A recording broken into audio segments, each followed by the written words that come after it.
tengah, pegunungan Alpen Swiss menjulang seperti dinding batu es dan kesunyian. Di puncaknya, yang ketinggiannya melebihi 4.000 meter, salju tetap ada sepanjang tahun. Di bawahnya, lembah-lembah yang dalam menyalurkan sungai-sungai air lelehan melalui hutan lebat, lereng-lereng bukit yang curam, dan dataran-dataran yang dihiasi danau. Vertikalitas medan menentukan setiap sudut ekosistem ini. Apa yang tampak tidak bergerak sebenarnya berubah terus-menerus mengikuti musim, iklim, dan ketinggian. Selama jutaan tahun, glasiasi yang berurutan membentuk wilayah ini. Glasiasi tersebut maju dan mundur, membentuk pegunungan, menggali ngarai, dan meninggalkan bentang alam yang terfragmentasi tempat kehidupan belajar bertahan hidup di tengah es, ketinggian, dan kelangkaan. Saat ini, di lingkungan yang keras ini, spesies yang menjadikan adaptasi sebagai satu-satunya strategi mereka dapat bertahan hidup. Lebih dari 200 jenis burung, puluhan mamalia dan reptil, dan ratusan invertebrata. Setiap bentuk kehidupan merespon secara tepat terhadap lingkungan yang ditandai oleh dingin, ketinggian, dan kemiringan. Ibex yang menantang dinding vertikal dengan presisi yang hampir mustahil mengistirahatkan kuku mereka di celah-celah kecil yang tidak dapat ditampung oleh spesies lain. Di dekatnya, elang emas terbang tinggi di atas lereng curam, selalu waspada terhadap kecerobohan sekecil apapun. Di lanskap yang terpecah oleh es dan waktu ini, setiap spesies bergantung pada sumber dayanya sendiri. Kuku, sayap, kamuflase, kecepatan, daya tahan. Tetapi bahkan di sini, di mana segala sesuatunya tampak terlalu keras untuk menyembunyikan apapun, risikonya tidak hilang. Di antara semak-semak rendah bergeraklah seekor rubah, seorang oportunis yang sabar, yang melacak tanpa tergesa-gesa dan bersembunyi dengan keterampilan yang sama. Lebih tinggi lagi, di tempat bebatuan berganti menjadi pohon cemara dan beach serigala hidup. Ia tidak berburu sendirian. Ia membentuk aliansi, menjalin ikatan persaudaraan, dan berbagi upaya. Di ketinggian ini, kelangsungan hidup tidak selalu bergantung pada kekuatan, melainkan pada ikatan. Maka dimulailah perjalanan melintasi pegunungan Alpen Swiss ini. Sebuah negeri di mana dingin, ketinggian, dan waktu telah membentuk dunia yang tertutup, penuh tuntutan dan brutal namun indah. Di dataran tinggi pegunungan Alpen Swiss, yang udaranya tipis dan bebatuan menutupi segalanya, malam tiba-tiba disapu oleh badai yang dahsyat. Airnya tidak jatuh, ia menghantam, didorong oleh angin yang tak henti-hentinya. Pada ketinggian lebih dari 3.000 meter di atas permukaan laut, di punggung bukit yang terbuka ini, di mana pepohonan tidak ada dan perlindungan alami sangat minim, banjir bandang mengubah jalan setapak menjadi sungai yang landai. Gemuruh guntur bergema di pegunungan, memantul dari satu puncak ke puncak lainnya. Dalam skenario brutal ini, makhluk-makhluk itu mulai mundur, mengantisipasi badai. Di bawah tanah, marmut-marmut itu telah mati suri beberapa hari yang lalu. Di bawah, rubah-rubah turun dengan hati-hati mencari perlindungan di antara pepohonan, dan di lembah-lembah, rusa-rusa berkumpul dalam diam, berdesakan karena takut dan hujan. Namun, di ketinggian terjal ini, tempat yang hanya bisa dijelajahi oleh orang-orang yang paling tangguh, beberapa spesimen masih bisa bergerak. Sekelompok ibex berjalan perlahan di sepanjang lereng yang lembab. Bayangan mereka tampak pekat di balik abu-abu batu. Mereka mendaki dengan konsentrasi yang nyaris ritual. Angin menerpa punggung mereka. Hujan membasahi wajah mereka. Namun mereka tak pernah meninggalkan jalur pendakian. Di antara mereka, seorang perempuan memimpin kelompok tersebut. Di sekitar mereka, orang dewasa lain dan beberapa anak muda maju dengan percaya diri, bergerak dengan keterampilan yang berasal dari pengalaman di tepi jurang yang curam itu.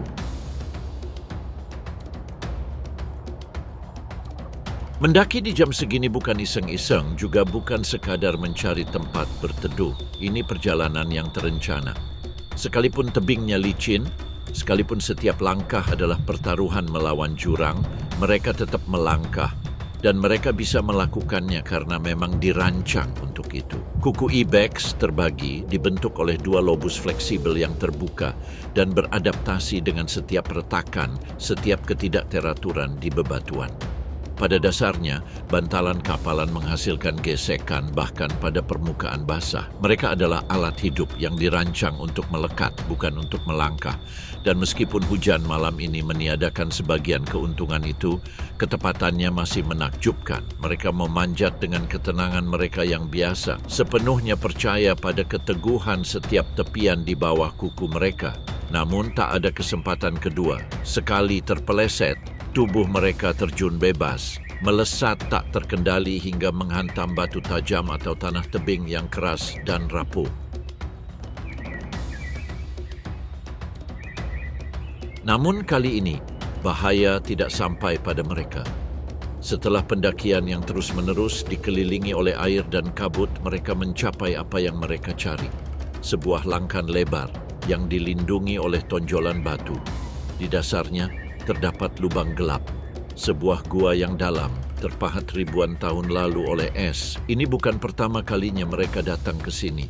Ini adalah tempat kenangan yang diwariskan dari generasi ke generasi. Di dalam, tanahnya kering, langit-langit yang rendah menghalau angin. Rombongan itu duduk dengan santai. Anak-anaknya meringkuk di samping orang dewasa. Di luar, badai terus berlanjut. Namun di dalam, ketegangan mereda sejenak. Ketenangannya mutlak. Upaya untuk mencapai gua ini bukanlah suatu kebetulan atau pengecualian.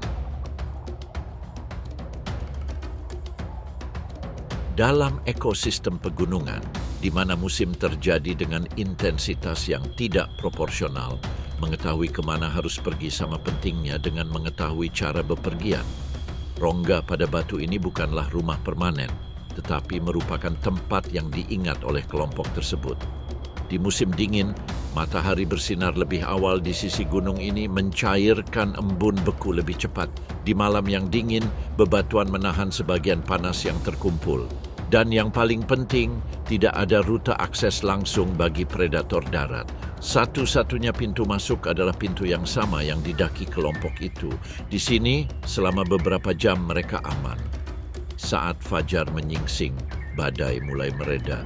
Langit yang masih tertutup awan memperlihatkan bercak-bercak biru pucat di antara celah-celahnya. Batunya berkilauan tertutup oleh tetesan beku yang menggantung seperti kristal. Para ibex keluar dari gua perlahan-lahan mengamati. Tak ada yang dilakukan tanpa kehati-hatian. Namun hari telah berubah, dan seiring perubahan itu, perilaku kelompok pun berubah. Dalam cahaya baru, penampilan betina-betina ini terlihat jelas. Bulu mereka tebal, bernuansa coklat yang menggelap di musim dingin, seolah-olah gunung itu sendiri yang menutupi mereka dengan jubah yang lebih tebal. Di musim panas, bulu yang sama ini memucat menjadi nuansa abu-abu atau krem muda, sehingga dapat menyatu dengan warna batu kering dan cahaya intens di bulan-bulan yang lebih hangat. Kerontokan terjadi secara bertahap, satu lapis demi satu lapis, beradaptasi dengan siklus ketinggian dan suhu. Ibex alpen adalah makhluk yang kompak, tubuhnya besar dan proporsional. Otot-ototnya dirancang untuk kekuatan dan dukungan, bukan untuk kecepatan. Titik gravitasinya yang rendah memungkinkannya melakukan tikungan tajam di lereng curam. Kakinya yang pendek dan kuat berfungsi sebagai tiang yang dapat digerakkan, alih-alih tungkai yang fleksibel.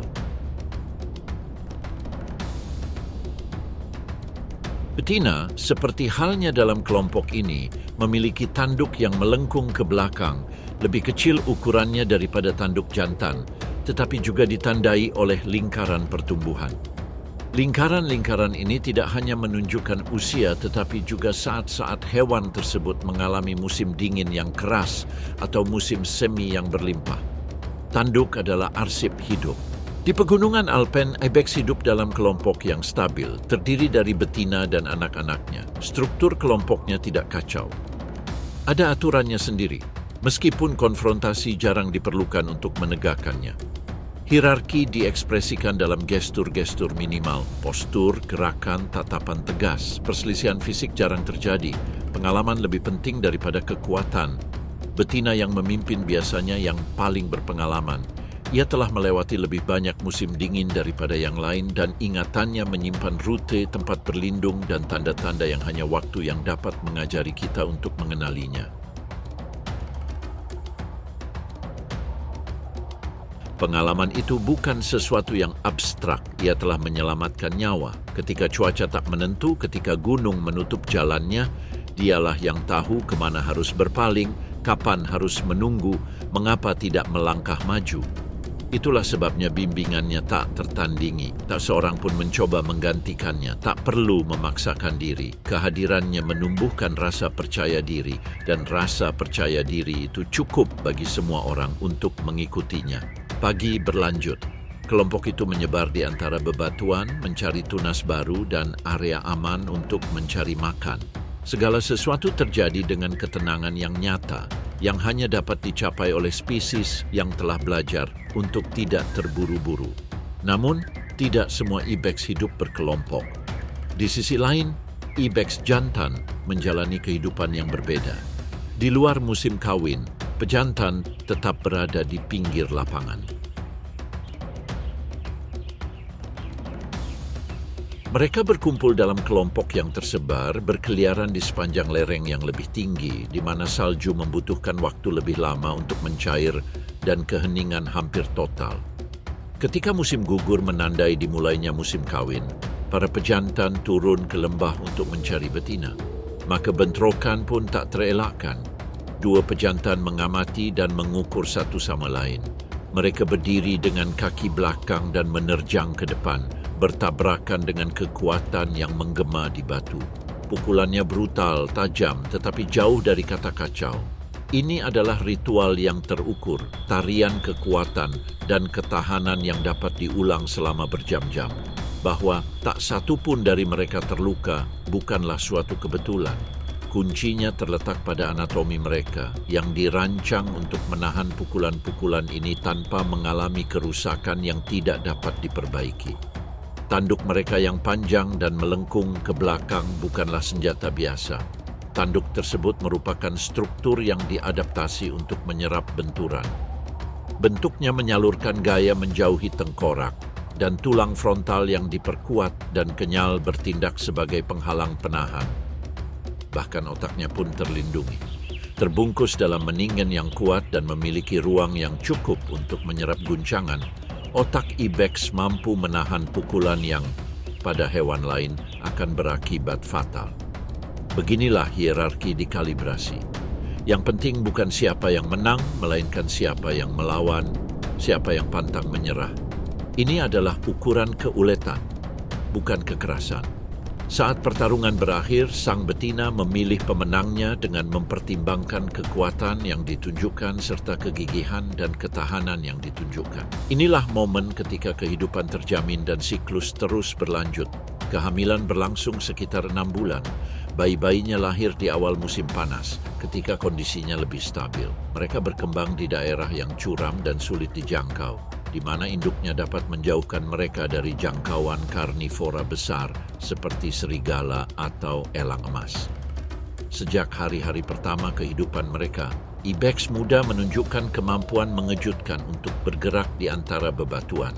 Itu bukan keterampilan yang diperoleh, itu adalah kondisi kelahiran. Makanan mereka didasarkan pada vegetasi yang jarang tetapi kuat, lumut kerak, rumput pegunungan tinggi, dan bunga-bunga kecil yang mekar hanya beberapa minggu dalam setahun. Sistem pencernaan ibex dirancang untuk mengekstrak nutrisi dari bahan-bahan yang tidak dapat dicerna oleh herbivora lainnya. Mengunyah batang yang keras dan mencerna serat kasar adalah bagian dari rutinitas hariannya. Di pegunungan Alpen Swiss, musuh alaminya langka, meskipun bukan tidak ada. Medan yang keras dan iklim ekstrem membatasi kehadiran predator besar, tetapi ancamannya tetap laten. Di atas puncak tertinggi pegunungan Alpen Swiss, awan perlahan-lahan menghilang, memperlihatkan bebatuan basah dan jalan setapak yang licin akibat badai baru-baru ini. Kelompok itu bersiap untuk turun ke lereng yang tidak terlalu curam di mana matahari sudah mulai menyentuh permukaan dan vegetasi muda tumbuh setelah hujan. Orang dewasa memeriksa dengan mata mereka, mengukur jarak, dan mengevaluasi lereng. Yang muda tetap dekat di belakang, meskipun beberapa dari mereka bergegas maju dengan antusiasme yang canggung. Keheningan yang menyelimuti mereka tidak menjamin ketenangan. Di ketinggian ini, kewaspadaan tidak pernah berhenti. Mereka tidak sendirian, mereka tidak pernah sendirian, dan mereka tahu itu. Mendaki ke ketinggian ini bukan sekadar strategi untuk mengakses tunas muda atau menghindari penumpukan salju. Yang terutama, ini adalah cara untuk menjauhi jangkauan predator darat. Lebih jauh ke bawah, di tepi hutan, lynx dan rubah mengikuti rute lama untuk mencari mangsa yang muda. Namun di punggung bukit ini, di mana batu-batu menjulang tinggi tanpa henti dan udara tidak terasa panas, sebagian besar pemburu tidak dapat mengikutinya, kecuali satu. Salah satu anak bungsu saya terlambat, bukan karena kelalaian, melainkan karena pilihan sendiri. Dia melihat sepetak rumput lembut di antara dua batu beberapa meter di bawah kelompok itu dan memutuskan untuk memanfaatkannya sebelum melanjutkan.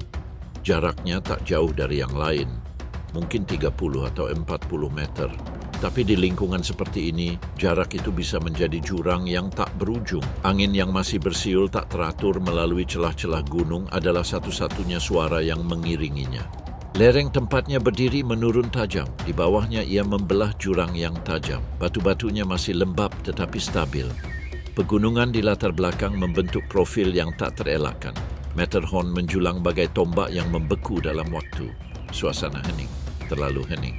Lalu sesuatu berubah. Pertama, sebuah bayangan melintasi batu, cepat dan miring. Kemudian terdengar suara yang bukan berasal dari batu maupun angin. Suara berdengung melengking, seperti siulan proyektil. Bayi itu berhenti. Ia menatap langit. Ia tak begitu mengerti apa yang dicarinya. Tapi apa yang akan datang tak diumumkan dua kali. Seekor elang emas melayang di atas.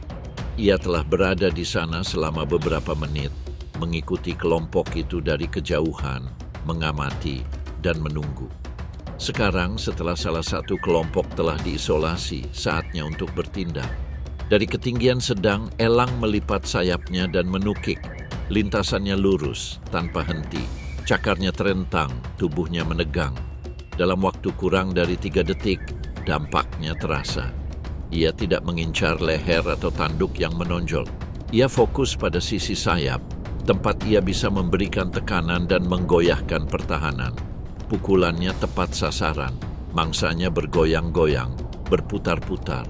Elang tak mampu memegangnya erat-erat, berat badannya dan medan yang dilalui membuatnya mustahil, tetapi untuk sesaat ia berhasil mengangkatnya.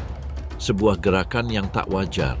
Tubuh ibex terangkat dari tanah oleh sayap-sayap yang tak kenal ampun. Tapi itu hanya sesaat. Genggamannya putus dan bayinya terjatuh. Pertama-tama dia meluncur menuruni batu, lalu dia terjatuh. Tubuhnya menghantam tepian, memantul dan terus jatuh. Kecepatannya meningkat setiap meter. Dia tersesat di antara bebatuan, tertimpa kerasnya gunung yang tiada henti.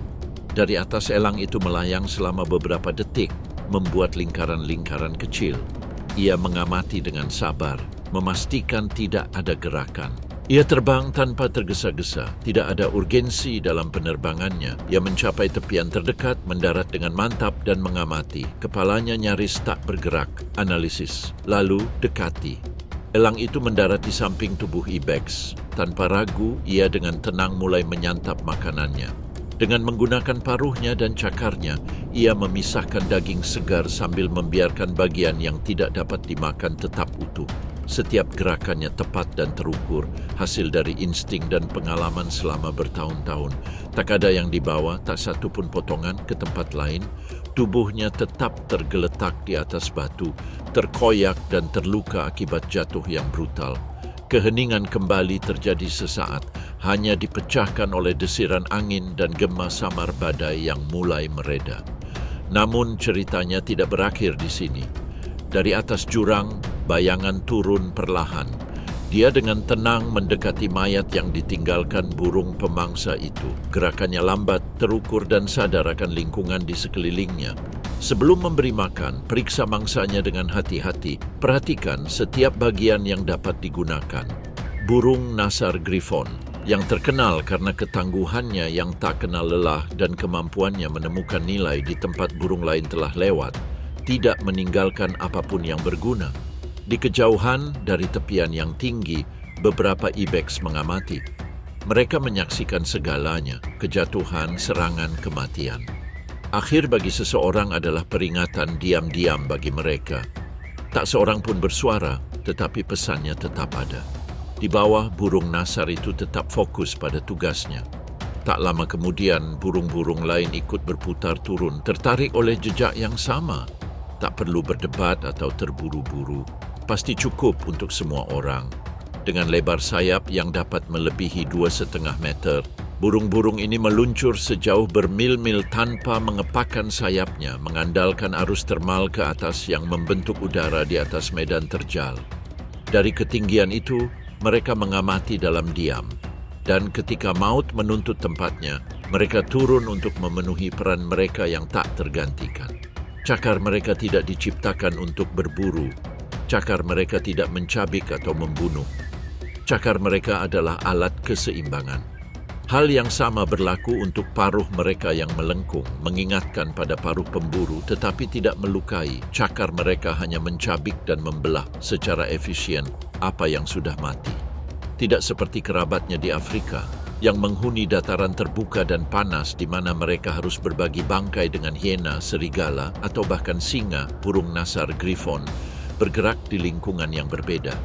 Bukan sabana yang mengelilinginya, melainkan jurang. Ia tidak mendarat di tanah datar, melainkan bertengger di bongkahan batu tajam. Sayap mereka, meskipun sama lebarnya, dirancang untuk menangkap arus termal lemah yang muncul di antara celah-celah. Penerbangan mereka lebih lambat, tidak terlalu merusak, dan pencarian makanan mereka lebih sabar. Berbeda dengan kerabat mereka di Afrika yang berbondong-bondong datang, membentuk kerumunan yang riuh dan berebut potongan terbaik, burung Nasar Griffon Alpen biasanya makan dalam kelompok-kelompok kecil. Ia tidak perlu berkelahi, ia hanya perlu menunggu. Gunung akan mengurus sisanya. Banyak orang melihatnya sebagai seorang oportunis, makhluk yang tidak berburu, yang tidak mengejar, yang hanya datang ketika orang lain telah melakukan kerja keras. Parasit bersayap, bayangan yang tumbuh subur berkat usaha orang lain. Namun gambaran ini yang begitu manusiawi dalam penilaiannya mengabaikan esensinya. Karena burung Nasar Griffon tidak hanya bertahan hidup dengan bangkai, ia juga mengubahnya, ia juga memusnahkannya. Dalam ekosistem pegunungan, di mana suhu dapat mengawetkan mayat selama berhari-hari, bahkan berminggu-minggu, peran mereka sangat diperlukan. Tanpanya, daging yang membusuk menjadi tempat berkembang biaknya infeksi. Bakteri berkembang biak, gas-gas dilepaskan. Jaringan membusuk di tanah tempat hewan lain merumput dan beristirahat. Dan di sanalah burung Nasar bertindak sebagai agen keseimbangan yang tak terlihat. Lambung burung Nasar sangat asam, mampu mencerna jaringan dalam tahap pembusukan lanjut, tulang tipis, tulang rawan, dan tendon. Dengan setiap gigitan, ia melenyapkan apa yang tak dapat dikubur gunung. Ia melahap apa yang tak dapat dilarutkan oleh waktu dan salju. Dengan kata lain, ia membersihkan. Dan ia melakukannya tanpa repot, tanpa perjuangan, tanpa darah baru, hanya dengan kegigihan. Namun ada kalanya para pemulung tidak datang tepat waktu. Ada mayat yang tersembunyi di celah-celah yang dalam, di bawah bebatuan lepas, di antara lipatan medan yang bahkan tak tersentuh angin. Dan jika pembusukan dimulai tanpa adanya saksi, bahaya tidak mati bersama mangsanya, melainkan dimulai dari mangsanya. Di dataran tinggi pegunungan Alpen Swiss yang terjal, tempat kehidupan menantang setiap jengkal medan, kematian, juga punya caranya sendiri untuk bertahan. Saat tubuh hewan yang jatuh menghangat di bawah sinar matahari atau tetap basah setelah badai, ia perlahan berubah menjadi sesuatu yang lain. Jaringan lunak terpapar kerja bakteri yang senyap, dan hanya dalam beberapa hari, apa yang tadinya otot berubah menjadi kaldu. Daging mulai mengeluarkan gas. Mayat bukan lagi sekedar daging yang dibuang. Ia adalah bom biologis. Bakteri seperti Clostridium perfringens menemukan sisa-sisa ini lingkungan yang sempurna, hangat, lembab, tanpa persaingan. Di sana mereka melepaskan racun yang jika tertelan oleh hewan lain akan menyerang dengan presisi bedah. Pertama-tama mereka memengaruhi sistem pencernaan, menghancurkan mukosa usus, menghambat penyerapan nutrisi dan menyebabkan nekrosis jaringan. Yang terjadi selanjutnya adalah keruntuhan internal yang lambat, mustahil dideteksi dari luar hingga terlambat. Kadang-kadang kehancuran itu dimulai dengan satu gigitan. Seekor rubah menemukan mayat yang tersembunyi dan melahapnya. Ia tidak didorong oleh ketajaman penciuman atau kesempatan, tetapi oleh keputusasaan. Ia tidak berburu selama berhari-hari, dan rasa lapar telah menumpulkan penilaiannya. Namun di dalam hatinya tanpa ia sadari, ia kini membawa penyakit yang tidak ia pahami. Dia tidak bisa melacak asal-usulnya. Dia tidak bisa menyalahkan mayat itu. Dia hanya tahu ada sesuatu di dalam dirinya yang mulai gagal. Hewan itu tidak memperbaiki kerusakan atau mencoba melarikan diri. Ia tidak mencari akar, tanaman, atau tempat berlindung. Yang terjadi selanjutnya adalah respons fisiologis murni. Tubuh mengurangi gerakan, mencari perlindungan di tempat teduh, dan menarik diri dari kelompok. Kadang-kadang ia mengunyah rumput secara mekanis. Di waktu lain, ia menjilati salju untuk mendinginkan demamnya. Namun, semua ini tak menghentikan laju racun. Tubuh melawan dengan hal-hal minimal, kehangatan, cadangan, dan refleks. Jika hal-hal ini terus berlanjut, yang terjadi adalah kematian tanpa kekerasan yang terlihat. Tubuh yang memudar di kejauhan, tanpa saksi, tanpa jejak perlawanan. Namun ada penyakit yang tidak hanya membunuh, mereka juga mengubah. Mereka tidak menyerang perut, melainkan otak. Rabies misalnya, mengubah hewan menjadi sesuatu yang lain. Tubuh yang tunduk pada kehendak yang tidak diakuinya sebagai miliknya.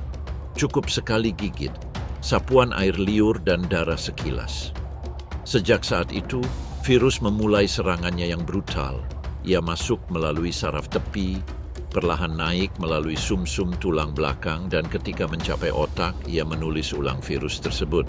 Tubuhnya tetap sama, tetapi naluri tak lagi menjadi miliknya. Rabies tidak langsung bereaksi, butuh waktu. Gejalanya bisa bertahan 1 atau 2 minggu tanpa gejala, dan kemudian tanpa peringatan prosesnya dimulai. Pertama, sedikit gelisah, rubah tampak lebih waspada, lebih sensitif terhadap suara. Kemudian tanda-tandanya bertambah, gelisah, kehilangan nafsu makan, dan perilaku yang tidak menentu. Agresi muncul sebagai wabah tanpa alasan atau pola, rubah menggigit benda mati, menggigit udara, dan mengeluarkan vokalisasi aneh. Ia mulai kehilangan keinginan untuk mendekati area yang belum pernah ia kunjungi sebelumnya. Gerakannya menjadi canggung, seolah-olah setiap kaki merespons impuls yang berbeda. Air liurnya menjadi berlebihan. Rasa hausnya tak terpuaskan, namun ia tidak bisa minum. Air menyebabkan kejang, tenggorokannya lumpuh dan tidak lagi merespons.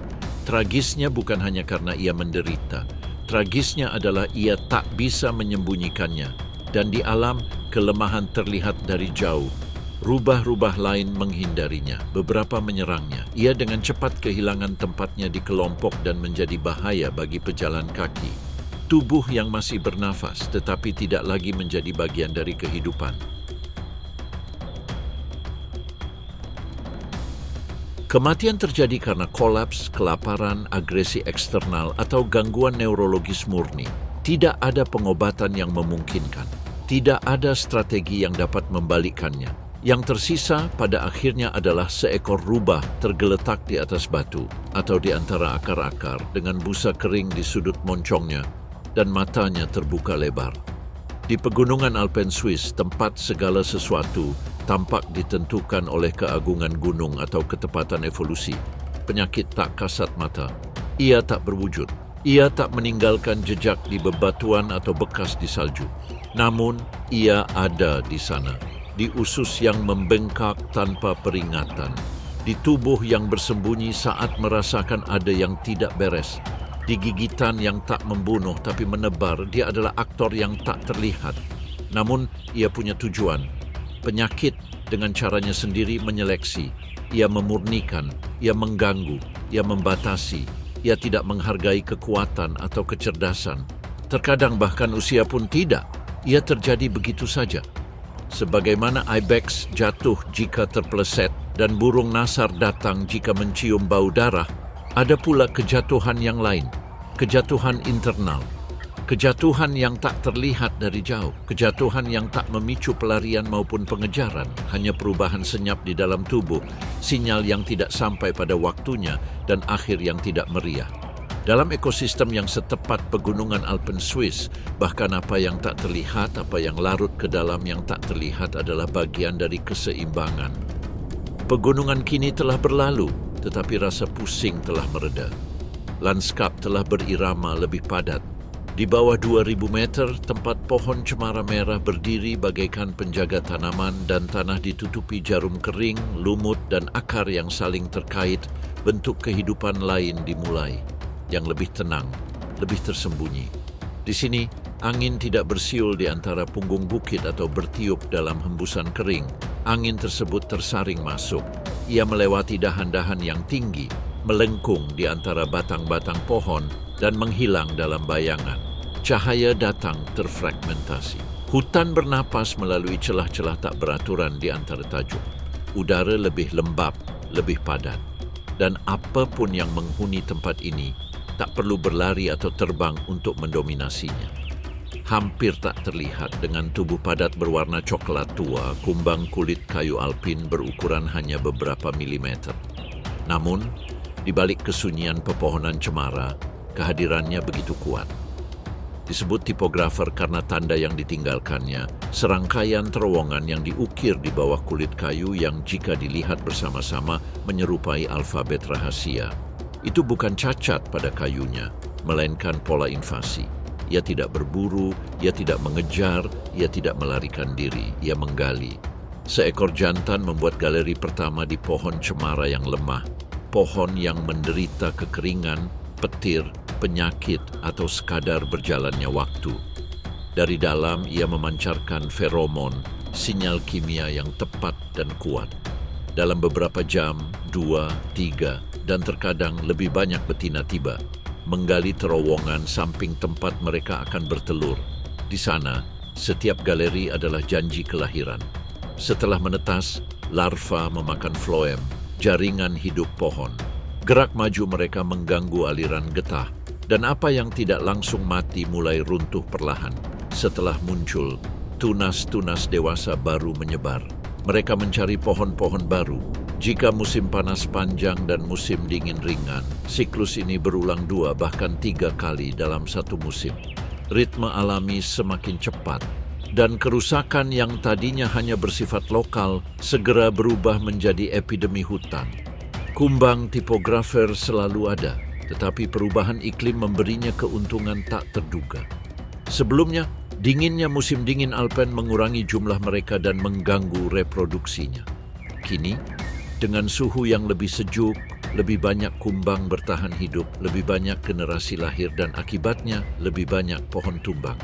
Dari luar, hutan itu tampak tak tersentuh. Tapi coba perhatikan lebih dekat. Kulit kayu retak, lubang-lubang gelap, dan serbuk gergaji menumpuk di pangkal batang pohon. Di dalam geometri keruntuhan telah dimulai, dan pohon itu meskipun masih berdiri, sudah mati di dalamnya. Berbeda dengan serangga lainnya, tipografer tidak bertindak sendiri. Secara massal, mereka mampu mengordinasikan apa yang dikenal sebagai serangan kelompok, invasi pohon secara tersinkronisasi yang seharusnya dapat melawan. Tetapi bahkan pohon cemara yang sehat dapat menyerah kepada ratusan individu dengan menembus sistem pertahanannya, resin. Dalam jumlah kecil, getah yang lengket dan aromatik ini cukup untuk mencekik penyusup, tetapi ketika jumlahnya bertambah, getahnya tidak cukup. Dan pohon pun merugi. Namun, tidak semuanya kehancuran. Kumbang tipografer punya sekutu. Jamur yang berasosiasi dengannya, Ophiostoma polonicum. Saat memasuki pohon, kumbang membawa spora yang mengkolonisasi jaringan inangnya. Jamur membantu menghancurkan pertahanan pohon, tetapi juga menciptakan habitat yang lebih bergizi bagi larva. Sebagai sebuah tim, kumbang dan jamur membentuk kemitraan yang mematikan bagi hutan, tetapi vital bagi seluruh jaringan ekologi yang hidup di bawah kulit kayu. Karena meskipun berdampak, Ips typographus bukanlah penyusup. Ia telah menjadi bagian dari ekosistem ini selama berabad-abad. Dengan melemahkan pohon yang sekarat, ia membuka jalan bagi cahaya, bagi pertumbuhan baru, bagi pertumbuhan kembali hutan. Pelatuk hitam, seperti Dryocopus martius, mereka mengebor batang pohon yang terinvestasi untuk mencari larva. Mamalia pemakan serangga mengikuti jejak ini. Dan setelah pohon tumbang, siklus lain dimulai. Siklus lumut, jamur, dan lumut kerak. Kematian tanaman, seperti halnya kematian hewan, juga memiliki pemakan bangkai. Dan kumbang ini adalah salah satunya. Namun, bahkan di tengah kekacauan yang paling konstan sekalipun, momen ketenangan muncul.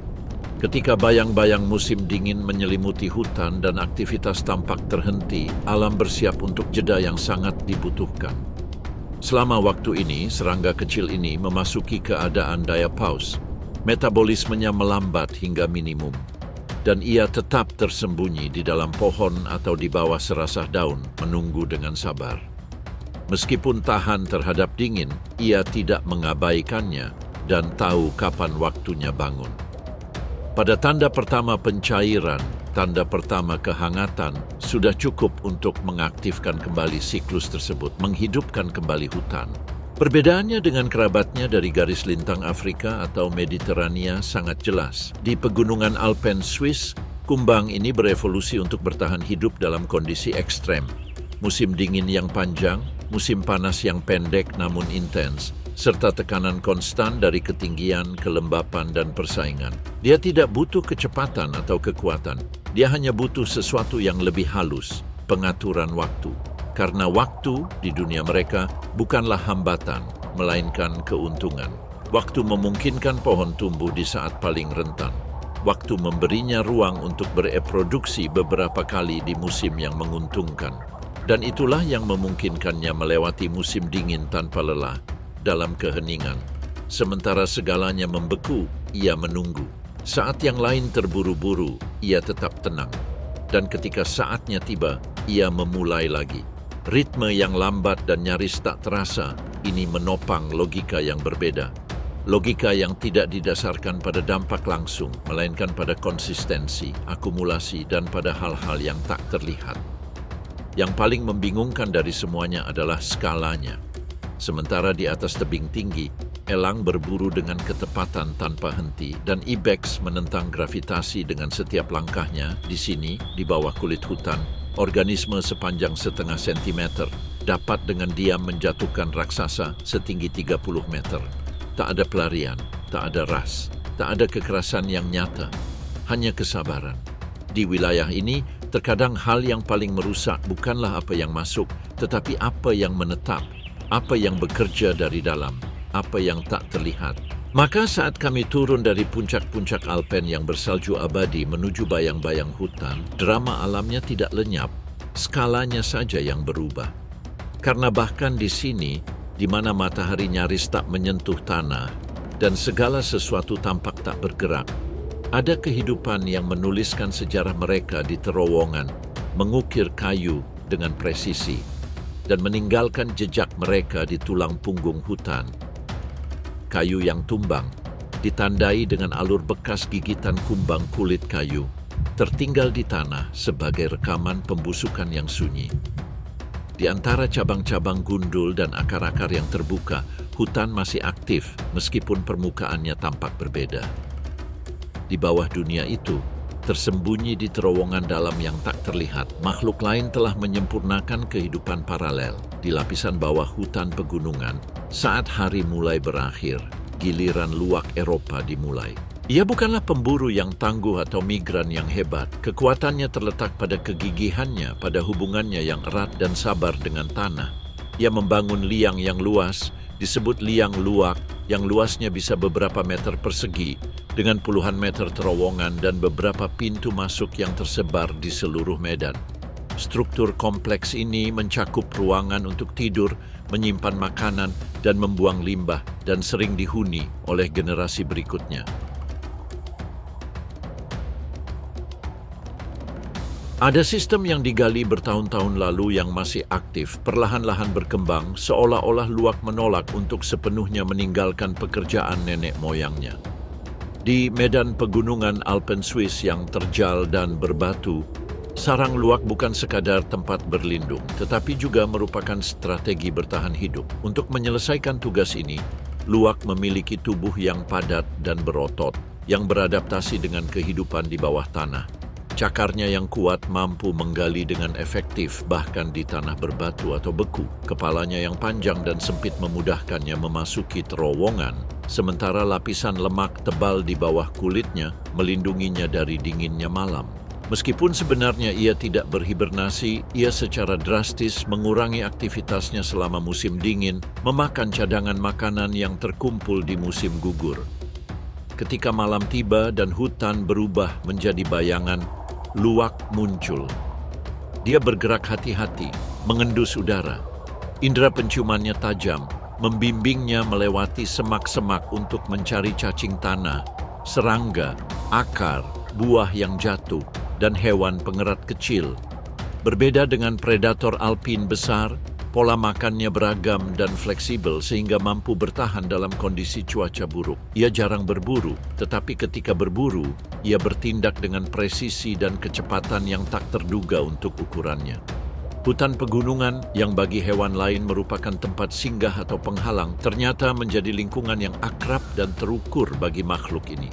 Ia mengenal jalan setapak, lereng landai, dan area dengan tanah paling subur. Ia menandai wilayah kekuasaannya dengan kelenjar khusus yang memancarkan feromon, membentuk batas tak kasat mata wilayahnya. Bila batas ini tidak cukup untuk menghalangi penyerang, luwak mempertahankan dirinya terutama melalui sinyal peringatan, geraman dalam, memperlihatkan taring, dan postur tubuh yang mengesankan. Tanda-tanda ini cukup jelas untuk menghindari konfrontasi fisik, karena risiko perkelahian dapat menyebabkan cedera yang dapat membahayakan kelangsungan hidup mereka di lingkungan yang menuntut seperti itu. Namun, kehidupan di bawah tanah dapat menerapkan aturan yang berbeda dengan kehidupan di atas tanah. Di tempat-tempat yang ruang dan sumber dayanya terbatas, keinginan untuk melawan mengalahkan batasan teritorialitas. Beberapa sarang luwak, terutama di daerah-daerah sulit ini, dihuni oleh individu-individu yang bukan bagian dari kelompok keluarga yang sama.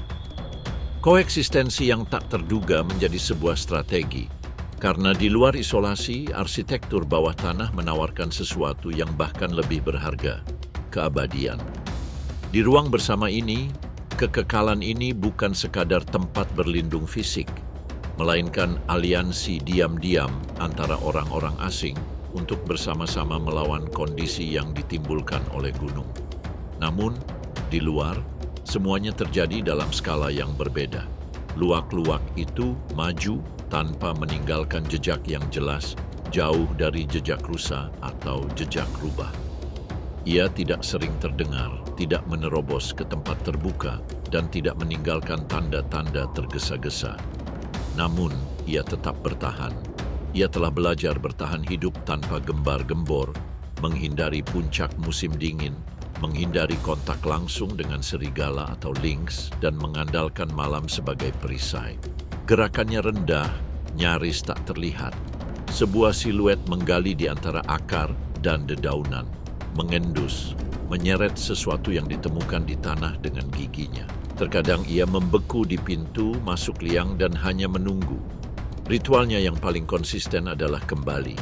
Dalam pengembalian yang terus-menerus dan hampir metodis, inilah luwak mempertahankan hubungan yang senyap dengan jantung terestrial pegunungan Alpen. Di tempat para predator berlarian dan para pemulung mengamati dari atas, ia menggali, membangun, memperbaiki, lalu menghilang tanpa jejak, seolah seluruh hidupnya dihabiskan untuk menjaga dari bawah keseimbangan atas apa yang terjadi di permukaan, Dari tanah yang dibentuk oleh liang dan akar, kehidupan naik ke ketinggian. Di antara dahan-dahan rendah, tak jauh dari wilayah luwak, sesosok tubuh kecil yang gugup bergerak dengan penuh tekad. Bulunya yang kemerahan tampak cemerlang bahkan dalam bayangan yang pekat, memperlihatkan kehadirannya sesaat sebelum menghilang lagi di antara batang pohon. Tupai merah ini, salah satu hewan pengerat paling ikonik di hutan pegunungan, hidup di ketinggian mulai dari 500 hingga 2000 meter. Tempat pohon cemara, pinus, dan larch membentuk jaringan tempat berlindung dan makanan yang ideal. Kaki depannya yang kuat dan lentur mencengkeram kulit kayu dengan tepat, sementara ekornya yang panjang dan padat berfungsi sebagai kemudi, menstabilkan setiap lompatan, baik tinggi maupun jauh. Tak ada kejanggalan dalam gerakannya. Ia melompat dari dahan ke dahan dengan percaya diri seseorang yang mengenal arsitektur hutan hingga ke jengkal terakhirnya. Telinganya yang dihiasi jumbai yang panjangnya berubah sesuai musim, memberikan profil yang khas. Namun, bentuk unik ini bukan hanya untuk estetika, ia dirancang untuk mempertahankan kehangatan di musim dingin yang keras dan menyalurkan gelombang suara dengan lebih presisi. Otot-otot telinga yang mengelilingi daun telinga bekerja secara independen, berputar ke arah suara paling pelan, sehingga memungkinkan Anda untuk secara efektif menentukan lokasi potensi bahaya. Pendengaran mereka halus dan tepat, dilengkapi dengan penglihatan yang sangat baik untuk mendeteksi kontras dan gerakan halus di antara cangkir. Makanannya berkaitan erat dengan vegetasi pegunungan. Ia mengonsumsi kacang pinus Skotlandia, biji larch, buah beech, hazelnut, beri, jamur, dan bahkan kulit cabang muda ketika kelangkaan makanan sangat parah. Pada musim gugur, tupai merah meningkatkan aktivitasnya dan menghabiskan sebagian besar harinya untuk mengumpulkan dan mengubur persediaan di beberapa tempat persembunyian yang tersebar.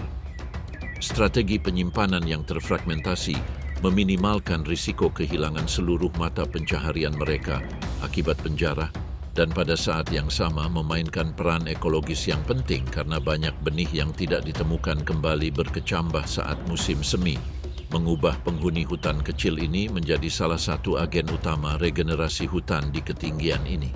Kemampuan mereka untuk bersiap menghadapi musim dingin ini dilengkapi dengan konstruksi tempat berlindung yang cermat, yang dirancang untuk menahan kondisi pegunungan alpen yang keras.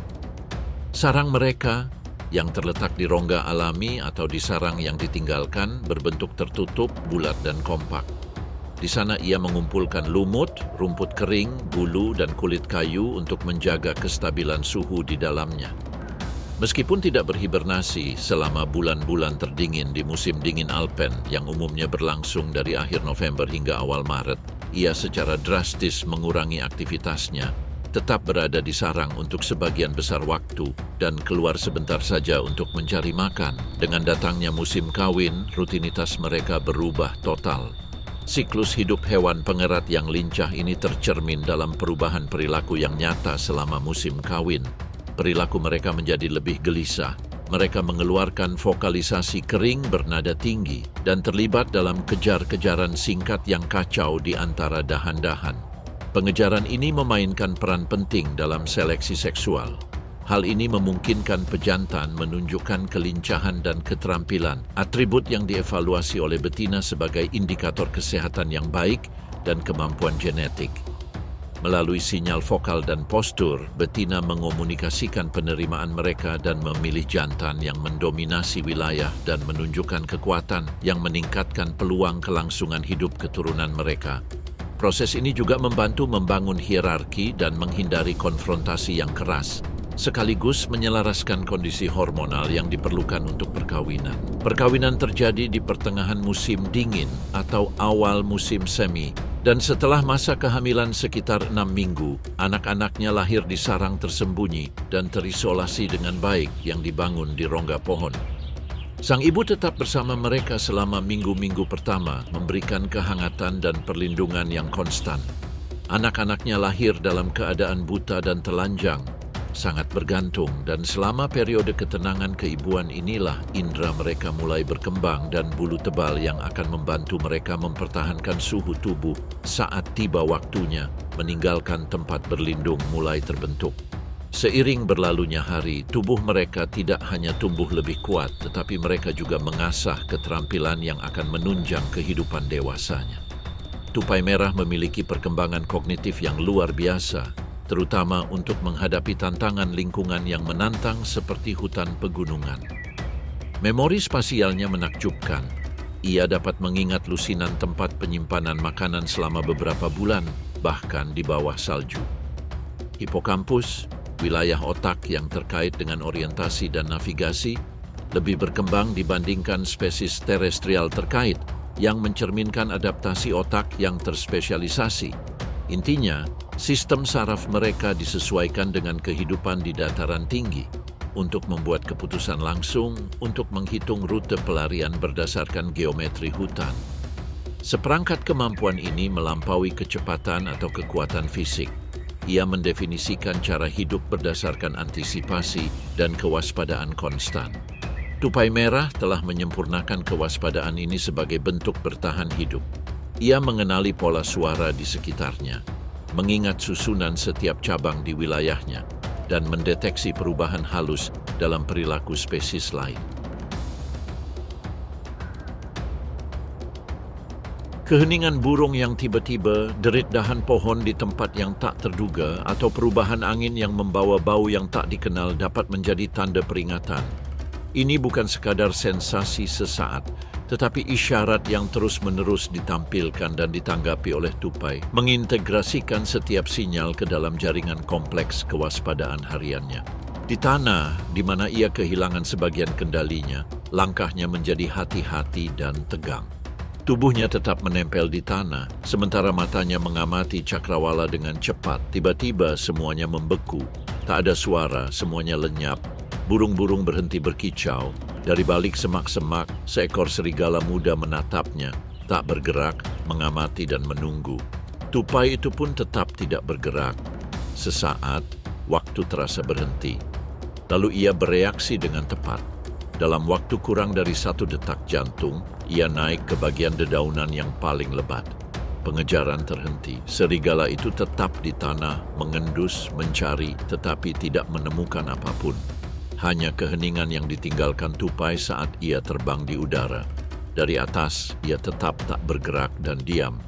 Tubuhnya yang masih tegang tetap waspada hingga predator itu menjauh. Baru setelah itu ia bergerak lagi, menghilang di antara dahan-dahan. Di pegunungan Alpen Swiss, tupai merah bertahan hidup bukan karena kekuatan atau ukuran, tetapi karena ia menjadikan hutan sebagai wilayah dan tempat berlindungnya. Dalam arsitektur vertikal ini, menemukan saingan adalah tugas yang sulit. Serigala itu maju dengan hati-hati, menyadari bahwa setiap langkah dapat membuat perbedaan. Meskipun mangsanya berhasil lolos kali ini, nalurinya tetap utuh, mengasah setiap pengalaman untuk kesempatan berikutnya.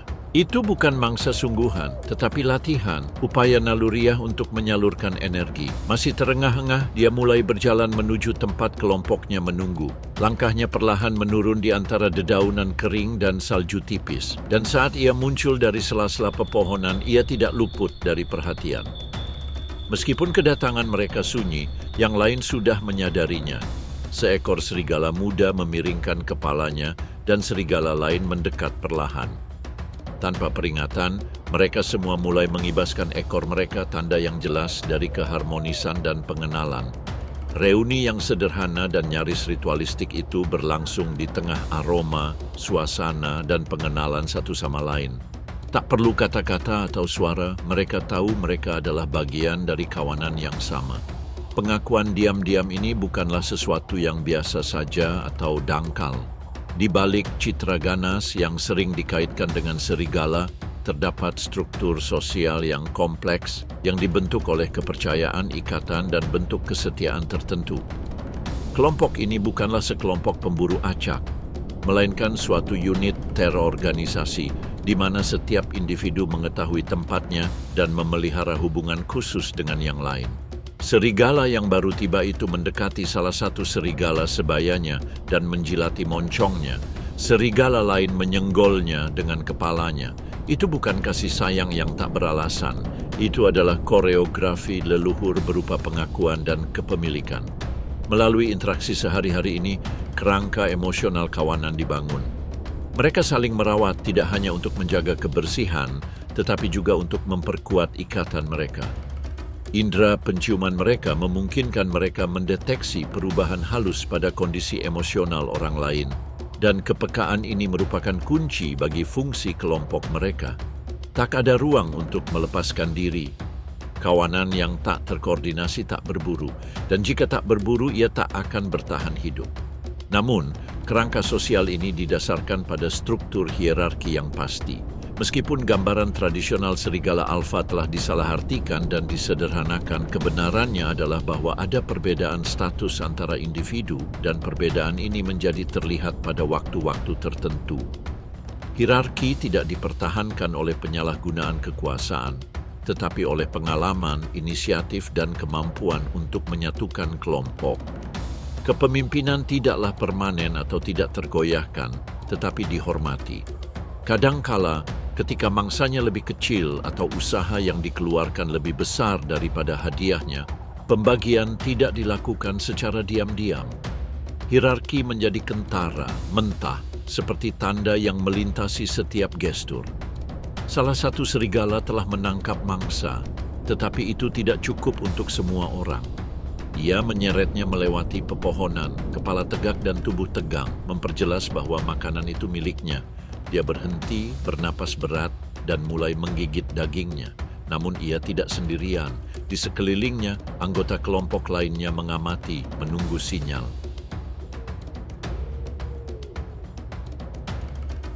Salah satunya mendekat terlalu cepat. Yang pertama tidak mengizinkannya. Geraman dalam dan berkelanjutan membelah udara saat dia memamerkan giginya tanpa mengalihkan pandangan. Yang lainnya berhenti, ragu-ragu. Dia mencoba sekali lagi.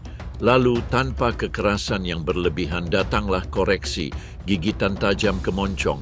Tak ada keributan, hanya perintah. Serigala bawahan berjongkok, menundukkan kepala, dan mendekatkan telinganya ke belakang. Lalu berbaring, punggungnya terbuka. Ini bukan sekadar pendirian, ini sebuah bahasa. Ia menyatakan bahwa ia tidak menimbulkan ancaman, bahwa ia mengakui tempatnya. Dan itu, secara berkelompok, sudah cukup untuk menghindari konfrontasi. Perilaku ini bukan pertanda konflik yang terus-menerus, melainkan ini adalah mekanisme penyeimbangan yang halus. Serigala membutuhkan batasan internal untuk berfungsi secara kolektif. Dan sebagaimana mereka dapat menunjukkan kasih sayang, mereka juga harus menjelaskan apa yang tidak diperbolehkan. Mengatur ketegangan ini memperkuat kohesi. Setiap orang memahami tempat mereka dan menerimanya bukan sebagai hukuman, tetapi sebagai bagian dari struktur yang efektif. Sepanjang hari, saat tidak berburu, serigala bergerak berkelompok, beristirahat bersama, dan saling memperingatkan jika ada gangguan. Mereka tidak tidur nyenyak sepenuhnya. Indera mereka tetap aktif, bergantian antara kewaspadaan dan istirahat. Selama jeda ini, perilaku sosial muncul kembali. Seekor serigala mendekati serigala lain, menyenggolnya pelan dengan moncongnya, mendorongnya untuk bermain atau melakukan kontak. Libur juga menjadi waktu untuk mempererat persatuan dan anak-anak belajar dengan mengamati. Mereka tidak hanya meniru gerakan berburu atau menguntit, tetapi juga gestur sosial, cara mendekati, cara meminta makanan, cara meminta maaf setelah pelanggaran. Aturan-aturan tersebut tidak tertulis, tetapi disampaikan dengan presisi yang mengejutkan. Pembelajaran sosial awal ini merupakan kunci keberhasilan jangka panjang kawanan. Serigala muda yang tidak beradaptasi, yang tidak memahami dinamika internal, pada akhirnya akan tergusur atau ditolak. Namun, terlepas dari ketegasan hierarkis ini, kawanan itu pada intinya adalah sebuah komunitas yang berfungsi melalui kasih sayang dan kolaborasi. Ini bukan hanya tentang berburu bersama, tetapi tentang hidup bersama. Ketika salah satu anggota terluka, yang lain menyesuaikan langkah mereka. Ketika ada anak anjing, orang dewasa, bahkan mereka yang bukan orang tua langsung, ikut serta dalam perawatan mereka, melindungi mereka, dan memberi mereka makan. Rasa kolektif ini melampaui efisiensi. Ini adalah ekspresi kehidupan sosial yang maju, di mana kekerasan adalah alat untuk bertahan hidup, tetapi tidak pernah menjadi pengganti koneksi. Serigala yang gagal menangkap tupai, yang sekarang tergeletak di antara umatnya, tampaknya telah melupakan kejadian canggung itu. Salah satu yang termuda berbaring di sampingnya dan dengan lembut menggigit telinganya dalam permainan tanpa ketegangan. Seluruh kawanan sedang bersiap untuk bergerak, tetapi belum ada urgensi. Langkah selanjutnya akan menjadi langkah kelompok, diputuskan tanpa kata-kata. Ketika semua orang sudah siap, kabut tipis menyelimuti hutan pegunungan. Kelembapan menumpuk di batang pohon, di bebatuan, dan di lumut yang menutupi akar yang terbuka. Tak ada angin, udara tenang, pekat. Gumaman aliran sungai di kejauhan yang tersaring melalui semak-semak nyaris tak terdengar. Di atas pohon cemara yang tinggi, di tengah kulit kayu yang retak, seekor burung hantu elang tetap tidak bergerak. Siluetnya menyatu dengan batang pohon. Bulu-bulunya yang tebal dan berbintik-bintik menyerupai pola kayu tua. Hanya matanya yang menembus kamuflase. Dua bola oranye diam menyala dalam kegelapan. Ia tak berkedip, ia tak gemetar, ia hanya mengamati dalam diam dari ketinggian yang mendominasi seluruh medan. Di bawah di antara jalinan batang pohon tumbang, sesuatu sedang mendekat. Sesosok tubuh lincah, langkahnya lincah, merayap maju melalui celah-celah lumut dan pakis. Bulu tebal musang Eropa berkilau samar diterpa cahaya bulan yang menembus kanopi. Tak ada suara di bawah cakarnya. Indra perasaannya tegang. Ia mencium bau darah. Di tanah setengah tersembunyi di antara akar-akar tergeletak seekor tupai merah mati. Kakinya masih gemetar akibat inersia kejang terakhirnya. Burung hantu itu membunuhnya beberapa saat yang lalu. Ia tidak punya waktu untuk melahapnya. Kini ia mengamati dari atas, menilai. Si musang mendekat tertarik oleh aromanya. Ia belum mendeteksi burung hantu. Ia tidak bisa. Kamuflase burung itu sempurna. Meski ia diam, matanya tidak melewatkan sedikit pun gerakan. Penglihatan malam mereka sangat luar biasa. Mereka membedakan bentuk, tekstur, dan gerakan yang tidak terlihat oleh hewan lain. Pupil matanya melebar hingga maksimum, mengumpulkan setiap foton yang melewati kabut. Dia tidak perlu menoleh untuk melihat mangsanya. Dia sudah mengamatinya sejak pertama kali muncul. Lalu ada sesuatu yang berubah di wajahnya. Ia mengerutkan kening. Tulang pipinya menegang, berubah bentuk. Pada burung hantu elang, kontraksi ini tidak hanya memperkuat suara, tetapi juga berfungsi sebagai sinyal ancaman. Pesan visual yang dalam kasus ini, tak seorang pun melihatnya. Hanya dia. Musang itu berhasil mencapai mangsanya. Ia telah jatuh ke dalam perangkap. Dalam sekejap burung hantu itu jatuh dari dahannya tanpa mengeluarkan suara sedikit pun. Cakar burung hantu yang cukup kuat untuk mematahkan tengkorak rubah, menyerang punggung musang dengan kekuatan yang brutal. Jeritan melengking memecah keheningan. Tubuh kecil itu bergetar. Si musang berputar, mencoba menggigit, menggeliat. Namun, si burung hantu sudah menerkamnya. Ia membuka sayapnya, cukup untuk menutupi burung itu. Ia membungkusnya di bawah tubuhnya. Ia memutar kepalanya. Paruhnya yang melengkung mencari leher si penyusup. Raptor mulai mencabik-cabiknya dengan paruhnya. Ia merobek-robek daging dan bulunya hingga berkeping-keping. Tak ada ampun, hanya naluri yang memandu setiap gerakannya. Keheningan kembali menyelimuti hutan lebat. Di tanah, lumut gelap ditandai noda-noda segar. Sementara yang terdengar hanyalah derak tulang kering di bawah paruh melengkung. Dari lereng bukit beberapa kilometer jauhnya, terdengar lolongan panjang dan dalam. Gema yang menghantui panggilan jauh yang mengingatkan akan kehadiran kawanan di kejauhan. Mendengar suara yang tidak salah lagi itu, burung hantu segera menoleh, waspada terhadap ancaman apapun. Musang itu masih bersembunyi di bawah cakarnya, tetapi naluri untuk melindungi dirinya lebih kuat daripada rasa lapar. Dengan dorongan sedikit, ia membuka sayapnya, terbang tanpa suara, dan mendarat di dahan yang lebih tinggi di mana dedaunan menutupinya sepenuhnya. Di bawah beberapa menit kemudian serigala muncul. Mereka mengendus-endus sekeliling tempat itu, membuat lingkaran-lingkaran pendek, memeriksa setiap sudut. Namun mangsa di darat tidak lagi menarik bagi mereka, terlalu sedikit untuk membenarkan upaya untuk bertahan. Tak ada perselisihan, tanpa perlawanan maupun rampasan, kawanan itu pergi setenang kedatangan mereka. Baru kemudian ketika gema langkah kaki memudar di antara batang pohon, burung hantu itu turun sekali lagi. Ia kembali ke tempat yang sama, memposisikan dirinya pada mangsanya dan melanjutkan tugasnya dengan presisi bedah. Tak ada terburu-buru, tak ada gangguan. Seluruh hutan seakan terbelah oleh kehadirannya. Dan meskipun yang lain kadang menguntit atau mengganggunya, ia selalu kembali. Karena di malam Alpen, ketika yang lain mundur, burung hantu elang masih berkuasa. Saat matahari mengintip di balik puncak-puncak dari tebing yang curam, kawanan serigala mengamati lembah. Mereka menghabiskan sepanjang malam bergerak melalui lereng bukit dan hamparan hutan lebat. Mereka berhasil berburu, tetapi tidak cukup, masih ada rasa lapar. Dari tepian yang bergerigi, para serigala berhenti sejenak untuk mengamati. Di bawah, sekelompok rusa roe maju perlahan, mengacak-acak rerumputan dan dahan-dahan yang rapuh. Mereka tak mendongak, mereka tak mendengar apapun, namun mereka sudah ditandai. Perubahan yang nyaris tak terlihat melanda kelompok itu. Jantan yang dominan berdiri dan mulai turun, tidak cepat tetapi dengan arahan. Yang lain mengikuti menyebar di kedua sisi dengan gerakan rendah dan penuh perhatian. Tidak ada vokalisasi atau sinyal yang jelas. Pemahamannya diam-diam, dipelajari selama musim dingin. Sebagian orang dewasa mengambil sisi kanan, menghindari pepohonan rendah, sedangkan sebagian lainnya berputar ke barat, memposisikan diri di tempat medan membentuk lereng curam. Tujuannya bukan untuk menjangkau dengan segera, tetapi untuk membagi.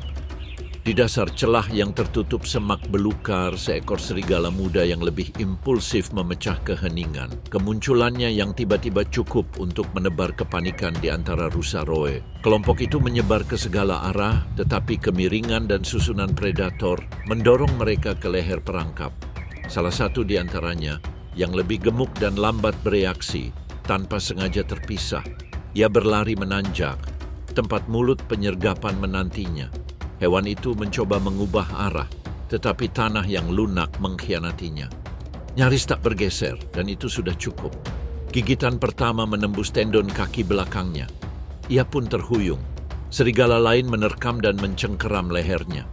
Ia jatuh di antara dahan-dahan patah dan tanah yang terguncang. Serangannya cepat dan tanpa henti, tidak ada jeda. Kelompok yang lain mendekati tubuh yang tak bergerak itu dengan sangat alami, seolah-olah mereka masing-masing tahu bagian mana yang harus diambil.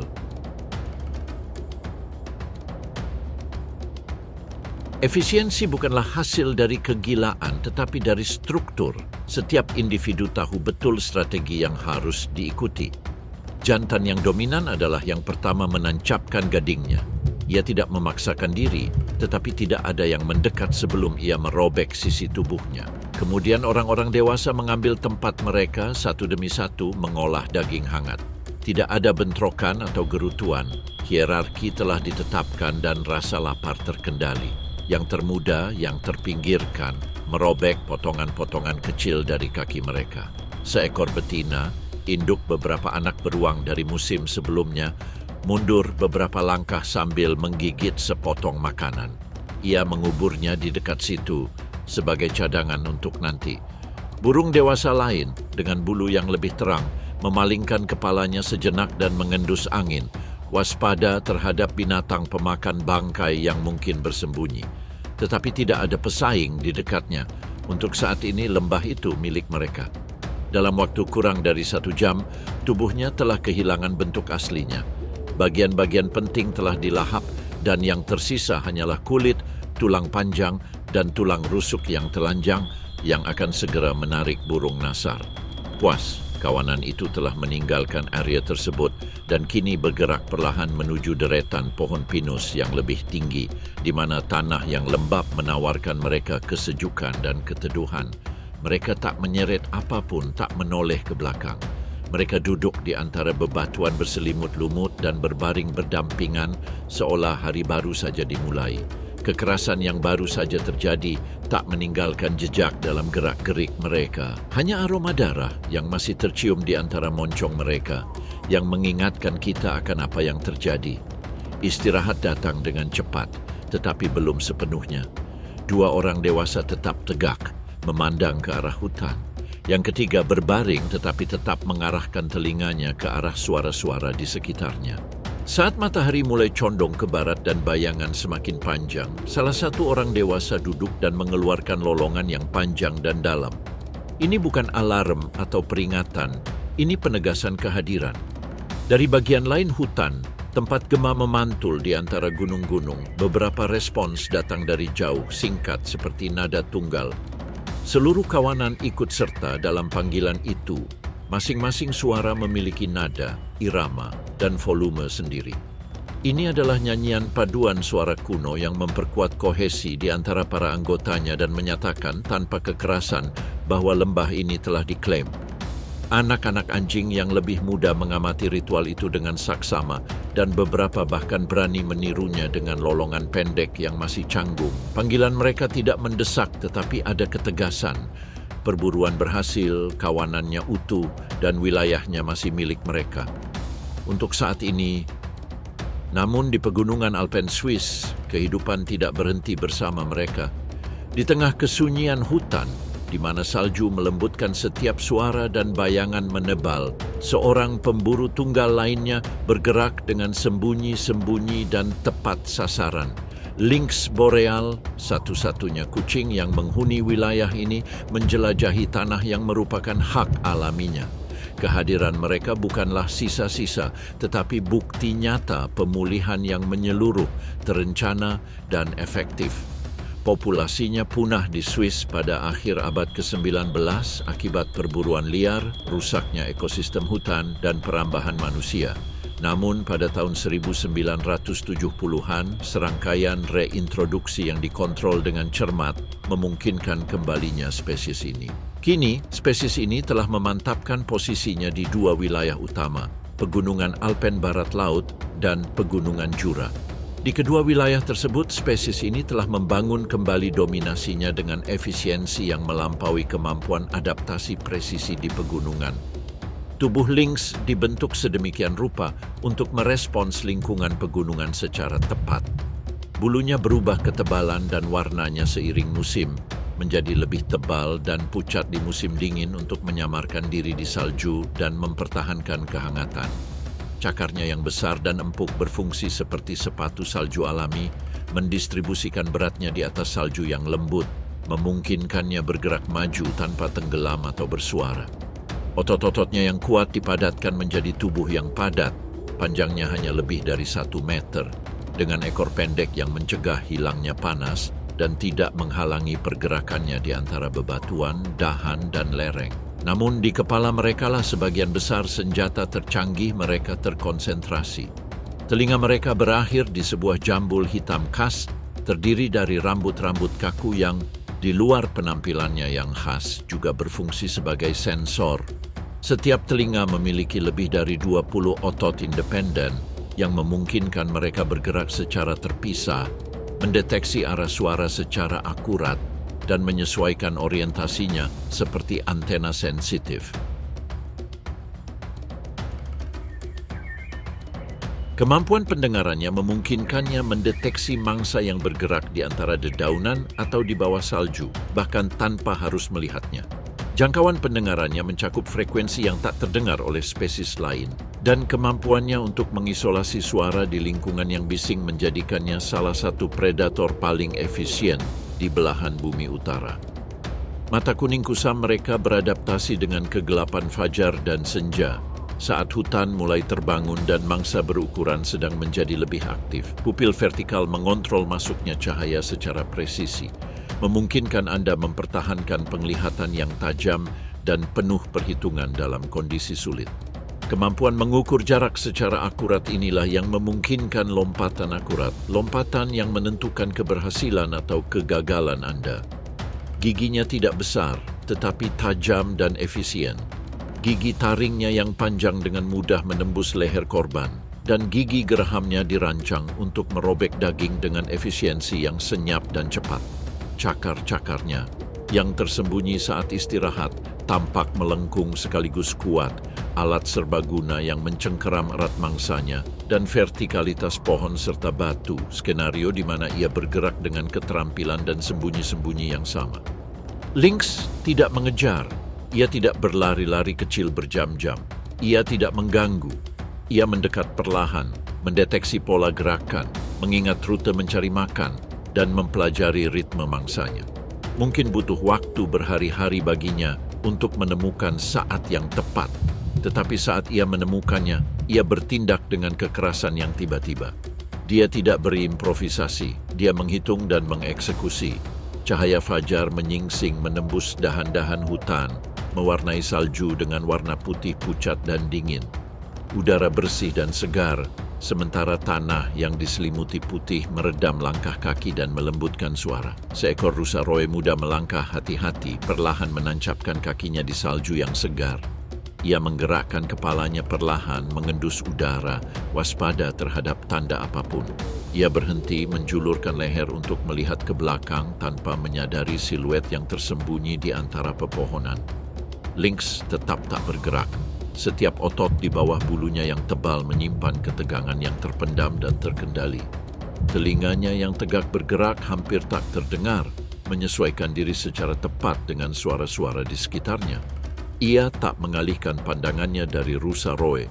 Ia mengamatinya, mengukurnya, dan menunggu.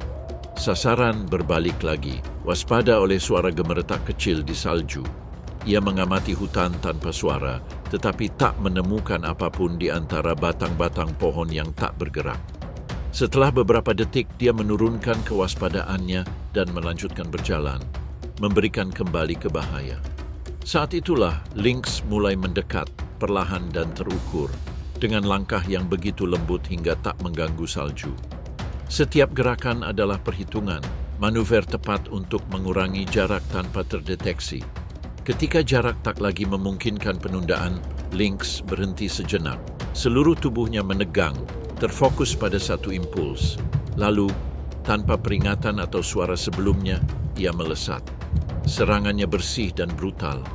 Cakar menyerang lebih dulu, menusuk dengan presisi. Taring kemudian mengincar leher dengan kekerasan, layaknya tindakan yang diulang ribuan kali. Korban nyaris tak mampu bergidik sebelum ambruk di bawah beban penyerang. Hutan tak bereaksi, tak ada gemuruh, tak ada peringatan, tak ada jalan keluar. Hanya keheningan yang tersisa, tak terputus, dan bagaikan predator tak bergerak yang secara naluri dan kebutuhan baru saja memenuhi perannya dalam keseimbangan pegunungan ini.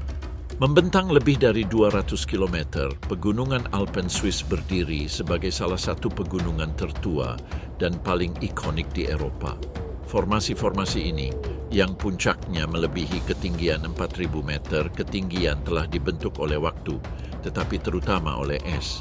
Selama glasial maksimum terakhir sekitar 20.000 tahun yang lalu, wilayah ini hampir seluruhnya tertutup oleh bongkahan es yang luas. Gletser berusia ribuan tahun turun melalui lembah, mengikis batuan, mengukir ngarai, dan secara jelas mendefinisikan garis-garis yang saat ini membentuk barisan pegunungan yang megah ini.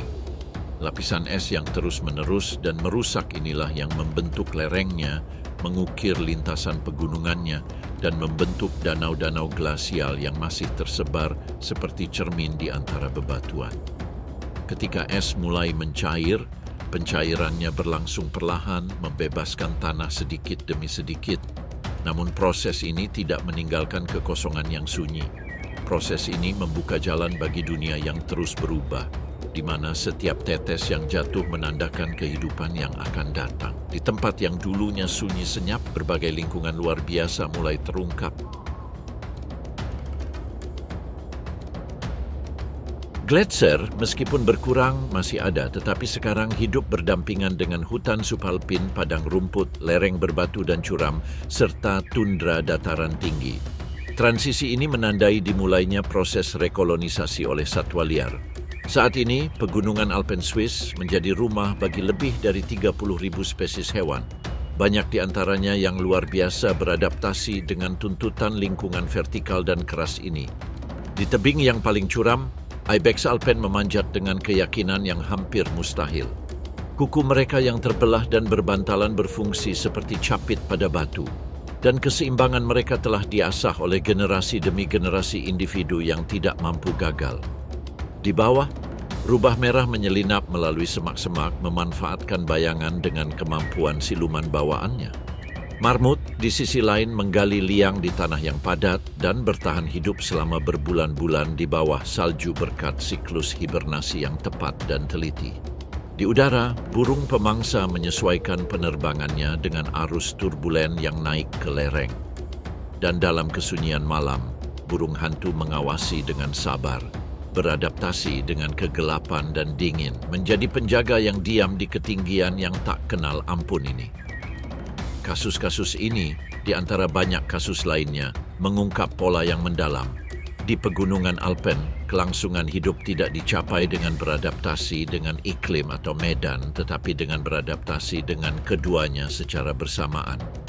Setiap spesies di tanah ini telah menemukan cara spesifiknya untuk bertahan hidup. Baik terbang, merangkak, memanjat, atau menguntit. Setiap hewan telah membentuk tubuh, perilaku, dan fisiologinya agar sesuai dengan presisi milimeter ke dalam sistem yang menghargai efisiensi dan menolak imobilitas. Evolusi di tempat ini bukanlah sebuah kemewahan atau eksperimen. Ia merupakan sebuah persyaratan. Dan itulah yang membuat pegunungan Alpen Swiss lebih dari sekadar latar belakang yang menakjubkan. Mereka adalah kapsul adaptasi. Teater alami tempat kehidupan telah menunjukkan berulang kali bahwa bahkan di lingkungan yang paling rumit, keras, dan dingin, ia tidak hanya dapat bertahan hidup, tetapi juga menemukan cara baru untuk bertahan hidup. Es mengukir pegunungan, namun kehidupanlah yang berani menghuninya.